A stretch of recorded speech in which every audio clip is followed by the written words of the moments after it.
Balik lagi sama aku Cynthia, tapi sayang banget nih di sesi kali ini nggak ada Jessica, tapi tenang aja. Di podcast hari ini makin seru karena ada Kak Haru. Halo Hai, Kak Haru, gimana kabarnya? baik. Baik ya. Itu gimana nih? PSBB makin gimana, kegiatan Kakak makin terhambat atau gimana? PSBB ya, kalau kita ngomongin PSBB sih ya gimana ya, aku sih sibuk-sibuk aja ya. Nggak PSBB nggak PSBB sama aja. Sama aja ya? Sama aja. Oh, berarti emang banyakan kegiatannya itu di rumah. Iya. Tapi biasanya kegiatan Kakak ngapain aja sih sehari-hari? Ya aku udah pasti ngurusin YouTube aku, videonya, ngedit, terus juga ya kalau ada klien-klien, ya sehari-hari gitu aja lah pokoknya. Biasanya konten YouTube itu isinya apa aja kalau Kakak? Aku kan konten YouTube-nya udah pasti, kalau urusan tarot udah pasti ya ada pick a card, terus aku juga banyak eh, ngebahas zodiak gitu, atau Iya. enggak ya kayak sekedar sharing, kayak ya ada topik apa misalnya LDR, kayak kita bahas LDR gitu-gitu.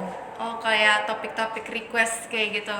Ya, Tapi kalau misalnya tarot gitu Kakak belajar apa emang ada pengalaman langsung ada gitu, bakat apa gimana? kebetulan kalau misalkan tarot itu kan semua orang sebenarnya bisa ini ya, bisa belajar, tapi aku ternyata memang salah satu yang cukup beruntung, ada turunannya, jadi nenek ada yang bisa gitu kan, ternyata emang nurunnya ke aku. So kalau misalkan tarot gitu, aku udah dari 2009 join komunitas 2014 ya, jadi ya gitulah. Tapi kayak bisa kayak orang awam kayak aku bisa nggak sih? Bisa, Oh, bisa. bisa kok, bisa belajar kok. Bisa belajar. Tapi kalau emang harus keturunan yang bisa apa gimana nih? Nggak harus kok, yang penting kalau tarot itu kan dia emang esensinya ada psikologi, ada sejarah, ada filosofi, terus ada simbolisasi sama ada numerologi ya. Jadi ya selama bisa ngerti 5 itu ya kurang lebih bisa lah harusnya. Tapi aku kepo banget nih ya, kayak soal tarot ini kan kayak kartu-kartu, dan aku tuh pernah ya sekali konsul dengan kartu tarot itu, dan gambarnya kayaknya dari gambar ala-ala Yunani gitu nggak sih? Apa bahasanya, bisa nggak Kakak kayak jelasin sejarahnya gitu? Kalau tarot sendiri itu emang dia kan dari Italia, Oh, dari Italia. awalnya dari Italia tahun 1300-an. Nah, ini sejarahnya lumayan agak panjang sih ya sebenarnya. Jadi Simpelin aja kan. Italia itu tuh titiknya lah, titik terbesarnya tarot tuh bisa sampai terkenal gitu. Jadi awalnya tuh ada apa namanya? Pendeta atau apa sih, priest itu dari Italia, dia datang ke Mesir. Nah, di Mesir itu tuh awal mula orang tuh ada tarot, karena tarot itu diangkat dari sebuah buku namanya Thoth. THOTH. THO. Ya, kayak gitu. Terus dibawa ke Itali jadi permainan apa? Permainan kartu, kayak kartu remi nih kita. Iya. Cuman ya waktu itu masih dilegalin sama pausnya. Ya, abis itu ya karena dipakai buat judi ya. Jadi paus melarang gitu loh. Nah, kenapa bisa jadi bahan meramal? Karena cewek-cewek itu pada lebih bisa ngebaca simbol gitu. Cewek kan feelingnya lebih kuat ya, Iya, kebetulan iya. iya kayak gitu. Oh, jadi kebanyakan wanita juga ya tarotnya ya? Iya, kebanyakan cewek, tapi yang nggak menutup kemungkinan cowok juga bisa jadi tarot reader. Terus kayak komunitas kayak tarot di Indonesia tuh kira-kira Kakak tuh join tuh kapan? Di tahun Aku berapa? join 2014 sih. Tahun 2014. Nah, itu diajak apa emang Kakak cari sendiri? Sebenarnya daripada diajak, aku dijeblosin sih. Jeblosin gimana tuh maksudnya? Iya, jadi ada temen aku juga tarot reader kan. Terus satu hari aku mau nyamperin dia untuk apa namanya, ke eventnya dia, ke bazarnya gitu di salah satu kampus lah ada. Waktu itu aku masih baru belajar juga, masih awam banget. Itu langsung disuruh jaga. Disuruh jaga. Iya, suruh jaga. Tapi kegiatan komunitas itu ngapain aja sih? Apa mungkin ada juga buka sesi buat orang awam yang ingin belajar? Apa cuma kayak sharing antar tarot reader? Apa gimana tuh? Kalau misalkan komunitas aku sendiri kan aku ikutnya masuk Light Givers ya namanya. Jadi kalau misalkan lagi ada kegiatan antara anniversary, kalau nggak ada workshop gitu buat buat internal tarot readernya. Kita suka belajar astrologi, ntar kita belajar metode ngeramal lain pakai runes misalnya, atau pakai dadu, atau pakai astrologi gitu-gitu kan.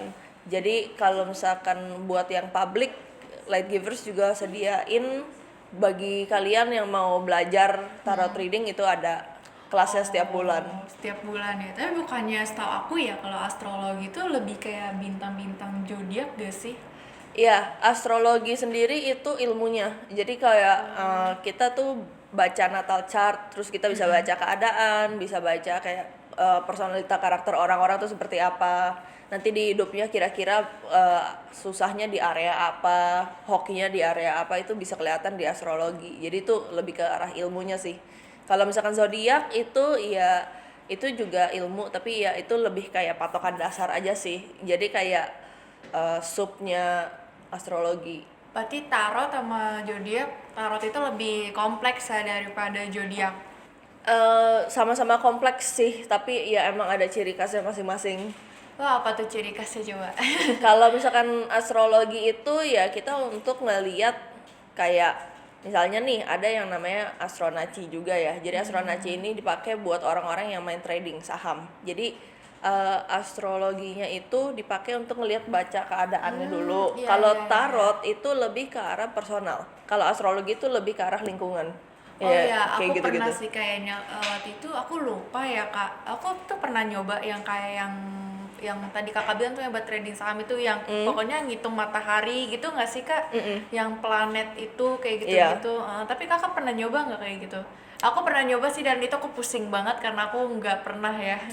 Aku ada belajar juga sih, tapi emang karena itu kompleks banget, rumit banget, belum ada aspek-aspeknya, belum ada housesnya, belum ada planetnya segala macam. Aku iya. baru belajar ya setengah lah dari situ. Tapi emang itu fungsinya emang khusus buat kita perencanaan bisnis apa gimana sih? Nggak harus perencanaan bisnis doang sih, jadi kayak kita juga bisa ngelihat kayak buat hari ini tuh bakal ada kejadian apa kurang lebih. Jadi prediksi ya, kalau tarot itu ya kadang-kadang ada ngeramalnya juga, tapi masih bersifat prediktif juga menurut aku ya. Iya. Terus gimana nih pandangan kayak mungkin teman-teman kakak yang nggak percaya tarot apa gimana? Wah, itu banyak banget sih yang Banyak. ngeremehin. Iya. Udah pasti, karena ini salah satu tanda kutip pekerjaan yang minoritas ya. Iya betul Iya. banget. Jadi ada orang yang emang ya ngelihat tarot serendah itu. Tapi kalau misalkan aku sendiri ngelihat ini sebagai pekerjaan sih. Kalau misalkan yang ngeremehin pasti banyak banget. Ada yang mulai dari bawa-bawa agama padahal nggak ada Iya. hubungannya. Iya. Terus ada yang kayak yang ngeremehin kayak ya cuma konsul doang, masa mahal banget misalnya kayak gitu. Atau enggak, ya yang mereka nggak tahu adalah ya tarot ini nggak cuma sekedar ngeramal untuk fun gitu loh. Karena ada orang yang benar-benar bergantung dari hasil bacaan ini untuk misalnya mereka emang selaras nih energinya. Kita cocok nih, misalnya aku sama kamu cocok. Ya kan? Terus kamu mau cari kerjaan atau punya second opinion, ya itu Iya. bisa juga bergantung sama hasil bacaan aku gitu kan. Jadi ya tiap orang ya beda-beda juga. Terus gimana tuh kakak cara menjawab kalau misalnya emang kalau di Indonesia tuh kental banget ya agamanya, terus cara kakak ngejawabnya itu gimana? Iya. Biasanya. Aku sih tergantung banget sama orang ya. Jadi nggak harus kayak lu harus percaya gue ya suka-suka lu gitu. Namanya juga kita manusia punya kebebasan hak untuk memilih kan. Kalau emang lu nggak mau ya jangan ganggu gue gitu ya, gitu aja. Oh gitu. Tapi kan kakak otomatis bisa baca ya. Apa kakak bisa baca nggak bisa baca orang tanpa perlu lihat kartu tarot atau gimana? Kayak misalnya aku sama kakak nih baru ketemu, terus kakak langsung bisa tahu oh ternyata aku tuh orangnya gini gini gini loh. Itu ada ilmunya sendiri. Itu kalau di psikologi ya mungkin lebih ke arah cold reading. Itu satu, cold reading. Yang kedua, kalau misalkan kita untuk metode divinasi ya, namanya metode divinasi, metode meramal, itu lebih ke arah face reading atau enggak palmistry nih yang orang-orang sering banget terkenal banget yang baca garis tangan. Oh, iya, Namanya palmistry kan. Ya kalau aku sih lebih ke arah cold reading sama face readingnya aja sih. Oh, itu gimana tuh? Cold reading itu kita baca kayak gerak-geraknya badan tuh seperti apa, kayak ini orang resah nggak, atau nggak dari facial expression itu face reading gitu-gitu. Berarti itu kayak komunikasi nonverbal lah ya, belajar. Iya, Heeh. heeh. Kayaknya semua orang bisa sih cold Iya, reading kalau harusnya. Heeh. iya sih. Terus kalau yang kayak begini, Palmistry. uh, Palmistry aku nggak bisa, itu lebih nggak kompleks lagi karena yang kita baca nih, kalau misalnya kita tangan nih kelihatannya Iya. garisnya 1, 2, 3 ya kan, yang paling Iya. yang paling kelihatan. Aslinya tuh sampai yang guratan-guratan halus, guratan-guratan kecil sama ini nih bantalan empuk, bantalan di tangan kita nih ada yang nonjol-nonjol, itu juga dibaca semuanya. Oh my god.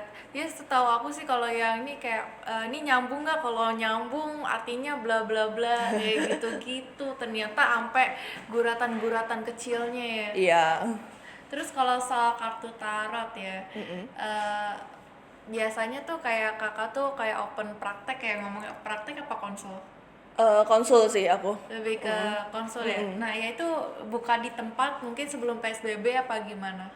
Aku pribadi nggak ada tempat ya. Jadi kalau misalkan emang kalian mau tarot reading, kalian mesti panggil aku. Bisa apa namanya, lewat Instagram.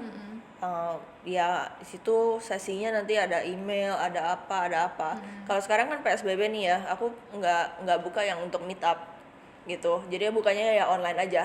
Antara online pakai WhatsApp chat atau enggak online email atau per pertanyaan, itu sesinya lumayan banyak sih aku sediain ya. Tapi itu bisa lewat WhatsApp chat, bukannya kayak harus ketemu langsung gak sih? Soalnya kan pasti harus baca kayak mimik muka atau gimana gitu.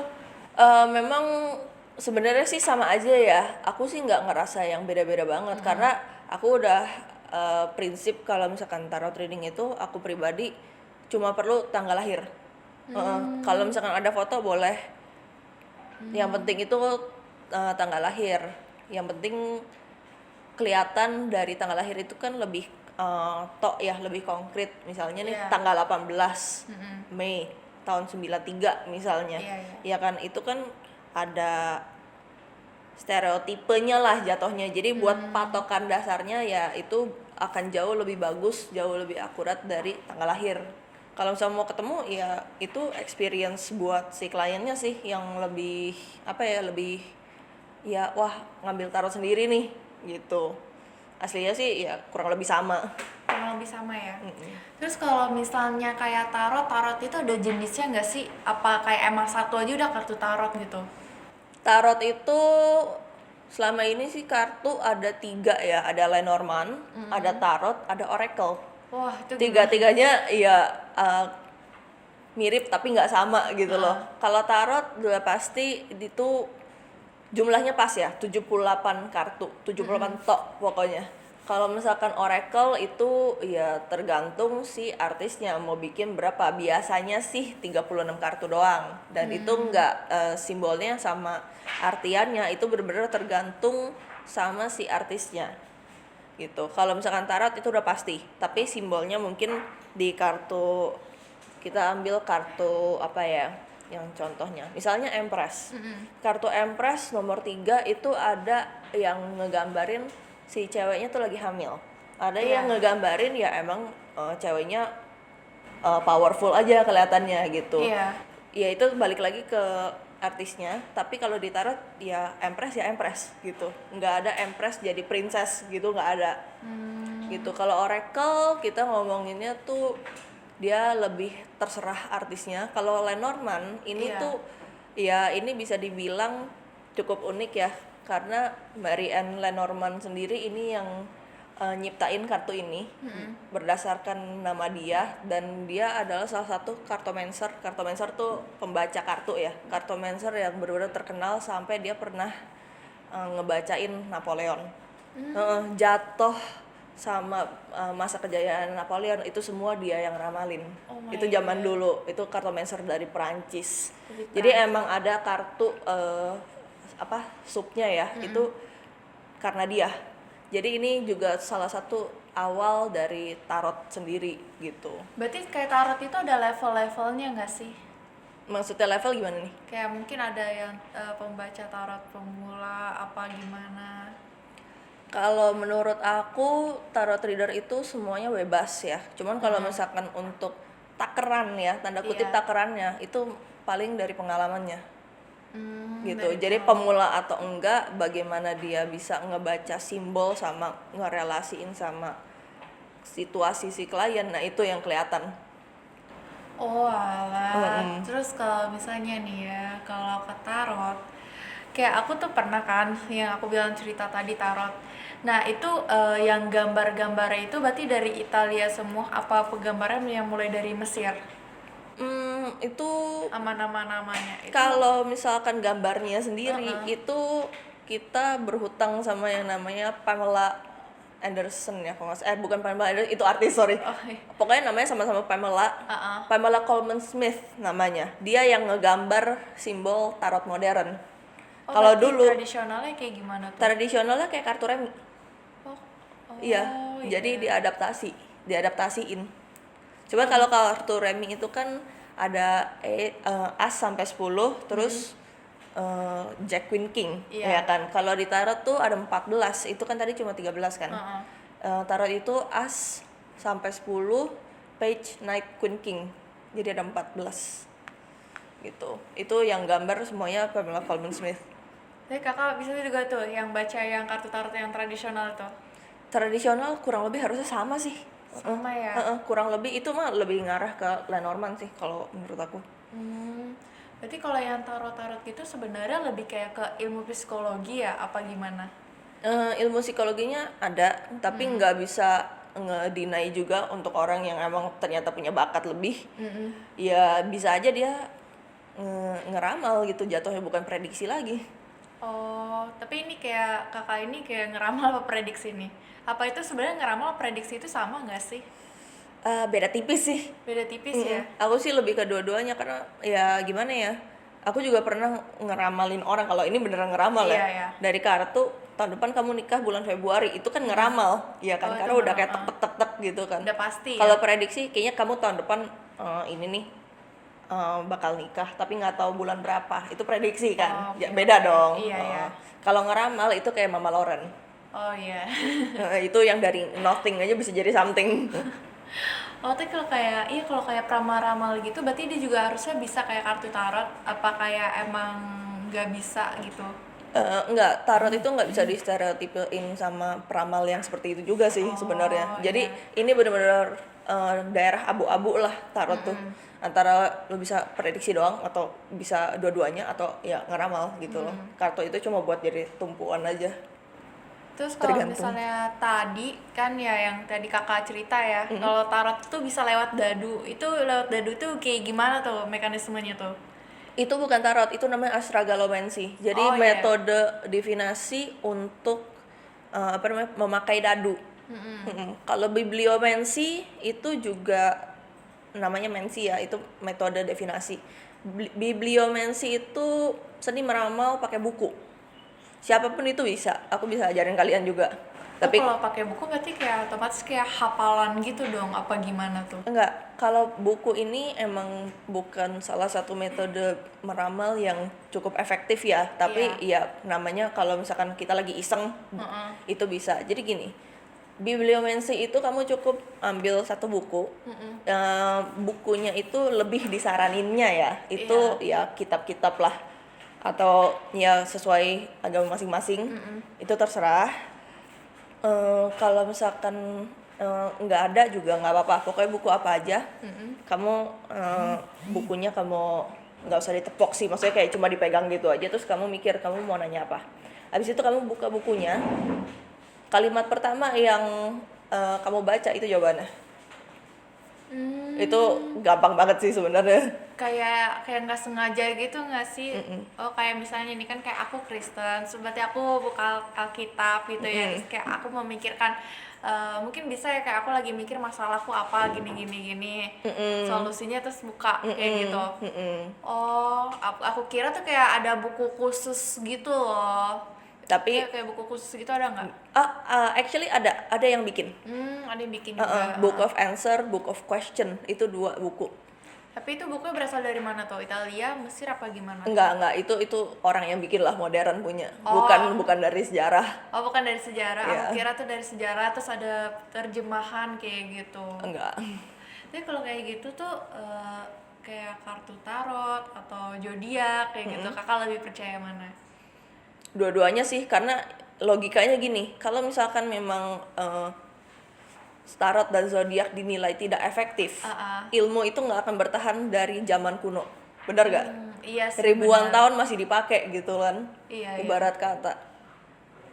Tapi kakak lebih fasih tarot apa zodiak? Pengalaman sih ya, kalau Pengalaman, itu tergantung pengalaman banget.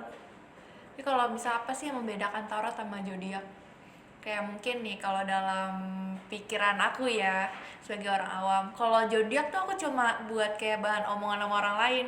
Kayak misalnya nih, contoh kayak zodiak kakak Gemini. Berarti aku tahu kayak oh Gemini orangnya suka bercanda. Jadi kayak emang aku pakai buat sosial doang gitu loh.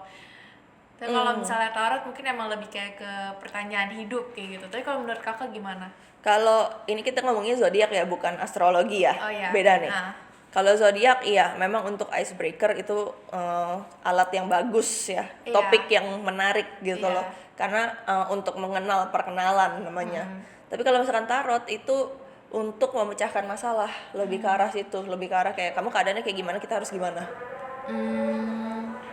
Berarti kalau tarot cuma memecahkan masalah, terus kayak orang konsul tuh biasa kayak gimana? Dia langsung ngomong masalahnya, apa kayak kakak langsung ini kartunya blak blak blak kayak gitu?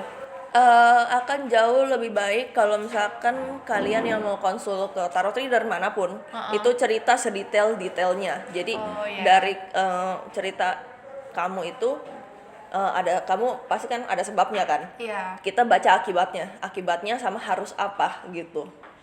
Sebenarnya kalau misalkan buta pun, maksudnya si klien enggak cerita pun nggak apa-apa, tapi hasil bacanya akan jauh banget lebih baik kalau misalkan si klien cerita secara detail masalah mereka tuh apa. Oh, kayak contohnya kayak aku mau masuk kuliah ini gitu, bisa apa enggak? Udah gitu dong, udah termasuk detail apa belum? Udah, misalnya kamu ada pilihan kuliahnya apa nih, A, B, C, ya kan. Nanti tarot readernya bakal ngambil 3 kartu, kita lihat mana yang paling bagus dan kenapa dia paling bagus, kenapa dia paling cocok buat kamu, kayak gitu. Oh, kayak gitu. Kalau misalnya zodiak nih, kalau menurut pandangan kakak kayak gimana? Zodiak ya, sekedar zodiak doang mah ya kayak yang kamu bilang, cuma buat kayak apa ya, titiknya orang itu tuh sifatnya kurang lebih kayak gimana sih. Tapi kalau misalkan kita udah baca pakai astrologi, itu udah beda lagi, Oh, udah lebih luas lagi ya? lebih luas lagi. Kalau zodiak tanda kutip stereotipe lah. Iya. Misalnya kamu Taurus atau Gemini gitu kan. Oh, Taurus tuh keras kepala, Gemini tuh bawel misalnya. Itu kan iya. udah stereotipenya kan. Kalau astrologi ntar kita bisa baca kamu sun sign-nya apa, moon sign-nya apa, Mercury-nya apa, gitu-gitu. Tapi kalau kayak astrologi gitu bisa berubah nggak sih? Kan otomatis itu bintang kan ya? Astrologi tergantung kamu mau forecasting atau kamu cuma buat baca sifat doang. Oh, itu gimana tuh maksudnya forecasting gitu? Forecasting itu kita ngelihat hari ini kamu bakal gimana Oh, misalnya. jadi forecast itu cuma yang terjadi apa di hari ini? Terus kayak misalnya bulan ini juga bisa. Jadi bulan ini misalnya ada Mars retrograde atau enggak Sun in Venus, apapun itu. Nah, itu nanti dampaknya ke kita tuh apa. Itu forecasting. Forecasting lebih ribet lagi. Lebih ribet ya? Tapi kalau kayak gitu, berarti kakak kalau buat yang ilmu astrologi ya, itu kakak harus ngecekin terus dong kayak bintang-bintang apa gimana gitu? Iya harus, tapi kalau misalkan astrologinya seseorang nih, misalnya kayak dari tanggal lahir sama jam lahir, sama dia lahir di mana, itu kan 3 komponen utama untuk ngelihat natal chart nih. Natal chart itu yang buat astrologi. Itu cuma buat lihat sifat aja. Oh, lihat sifat. Kalau buat kayak prediksi ke depan berarti nggak bisa. Prediksi itu mesti pakai forecasting. Beda ya. Iya, jadi Aduh. 2 chart digabung jadi 1. Hari Sumpah ini sih, susah posisinya di mana? Nama-namanya tuh ribet-ribet banget. Tapi kayak gitu kakak nggak pusing apa? Kayak ini kan pasti kan kayak kakak harus belajar lagi dong. Pasti.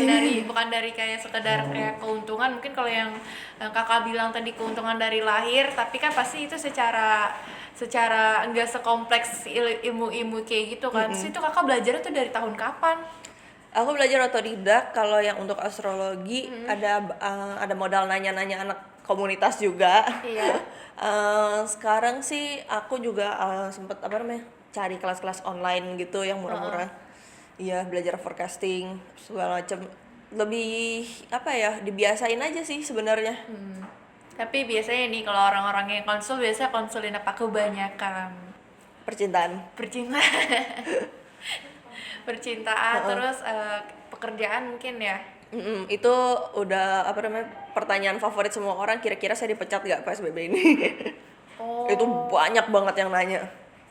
Terus kayak gimana ya kalau misalnya kakak nih lagi konsul gitu kan, kayak ada sih kayak ngerasa kalau aku mikir ya kayak energi kakak habis apa gimana gitu. Oh, Itu ngaruh nggak sih kayak gitu-gitu? ngaruh. Bagaimanapun juga energi itu selalu kepake.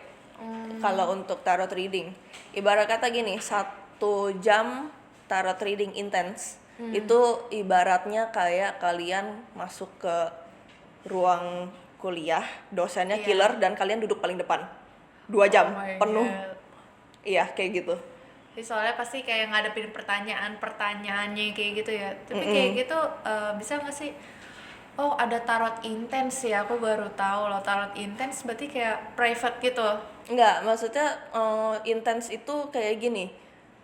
Aku chattingan sama kamu 1 jam, nggak ada jedanya, nggak ada pause-nya. Jadi ya kita kayak bener-bener kayak lagi ngegosip aja gitu. Padahal tapi konsultasi gitu.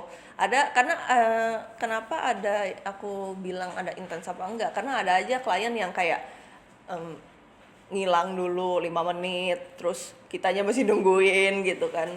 Iya, kalau misalkan intens kan ya aku bales, dia bales langsung gitu kan. Kayak Iya. orang ngobrol aja. Tapi biasanya tuh kakak buka konsul berapa menit tuh biasanya? Aku Apa jam? Aku selalu taruh 1 jam. Aku per jam itu ya adalah harganya. Online sama meetup beda. Kenapa aku taruhnya sejam? Karena banyak banget orang yang nggak siap. Oh ya pasti kayak mikir dulu ya. Mikir dulu, aduh tanya apa ya? Oh iya. Jadi jedanya selama 1 jam itu tuh dipakai buat mikir biasanya. Terus cara kakak nih mungkin kan kayak misal aku mau konsul nih sama kakak, tapi mungkin masih ada yang aku tutupin gitu loh. Terus cara kakak gimana? Kan pasti kakak mau baca juga terganggu kan karena ada yang ditutup-tutupin. Biasanya banyak banget yang nutupin kasus mereka karena satu takut dijudge, yang kedua mau ngetes tarot readernya biasanya Iya, ya. iya. Atau enggak ya ketiga ya malu gitu karena banyak banget yang nanya ini rahasia saya aman kan? Ya aman lah. Tapi ya biasanya sih kelihatan di kartu kalau memang dengan syarat ya energi kita cocok. Karena ibarat kata gini, nyari tarot reader sama klien itu udah kayak nyari pacar, cocok-cocokan. Ini beneran. Iya, iya, iya. Tarot reader pun nyari kartu kayak nyari pacar. Simbol yang nggak cocok nggak bisa baca, udah